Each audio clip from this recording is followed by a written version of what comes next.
My fellow Americans, the left's attack on assault weapons is back. There is no doubt that it's a tragedy when anyone takes the life of another without cause. But to blame assault weapons for these tragedies would be like, well, blaming airplanes for the 9/11 attacks. The problem lies with the perpetrator, not the tool used to commit the crime.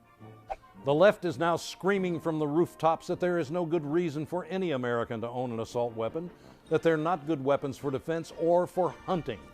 Frankly, they're missing the point.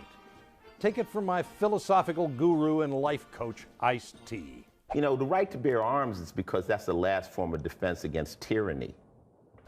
That's why fellow rapper Ice-T and I are in poppin' lockstep on gun control, regardless of any East Coast, West Coast rap rivalry. Well, if the advice of a couple of aging rappers isn't enough for you, how about these reasons? Number one, the Constitution. The libs are already saying Chuck's off his meds again, and he's back talking about that old outdated historical document, the Constitution. Doesn't he get it that it doesn't apply today? Sorry to break it to you, but as of right now, the Constitution is still the law of the land. And since we are a nation of laws, not men, we need to follow it carefully. Number two, the Second Amendment allows for assault weapons. The left argues that the Founding Fathers didn't even know what an assault weapon was. As usual, this argument's wrong again. To say that the Constitution limits the kinds of guns we can own would be like saying it also limits the kinds of religion people can practice. How would it be if some people thought you could practice Catholicism, but not Scientology? Our Founding Fathers wanted every citizen to be armed equal to the Army in case of takeover by a tyrannical government. They wanted us to have protection from them. How would things have been different in Nazi Germany had the people been armed? Think about the protesters that have been killed by their own government in Iran. An armed society would not have that problem. Number three, assault weapons act as a deterrent against foreign invasion. During World War II, the Emperor of Japan instructed his commanders to plan an invasion of America.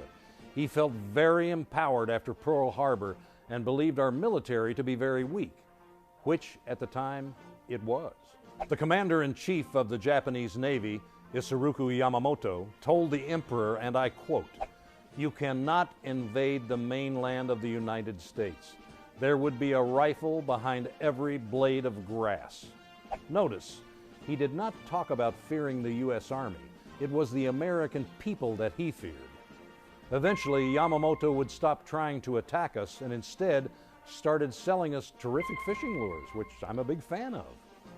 It is the fact that there is a gun behind every blade of grass that prevents any other country from even thinking about invading our nation. Take away the assault rifles, and you have weakened that defense. Number four, there's already a ban on assault rifles. Well, you don't hear that very much, but there has been tight controls on assault rifles since 1934. Well, how can that be? The U.S. military defines an assault rifle as something that can fire intermediate powered cartridges on selective fire. For you girly men watching, that means automatic fire, like a machine gun. The left invented the term assault weapon to describe rifles that bear some similarity to real assault rifles, like this one. This way, they can make it against the law to own a gun that looks like an assault weapon.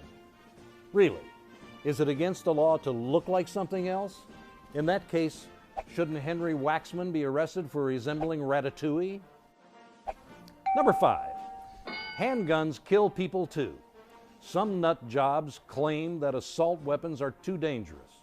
Really? So you find a Glock 40 caliber is just to be a little dangerous? All guns are deadly in the wrong hands. And number six, we need the jobs. The gun industry employs 184,000 people. And these are good paying jobs averaging $45,000 a year.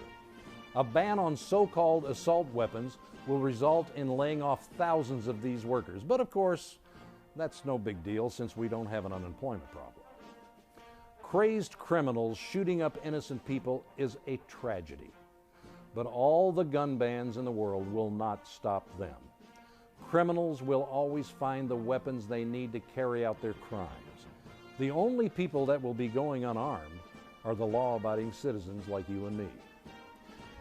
When you hear people talk about banning assault weapons, know that the real assault weapon is the liberal media. They are attacking your constitutional rights. It's a slippery slope. First it will be assault weapons, then ammunition, then handguns, and on and on and on. I'm Chuck Woolery, trying to save the Constitution, one amendment at a time.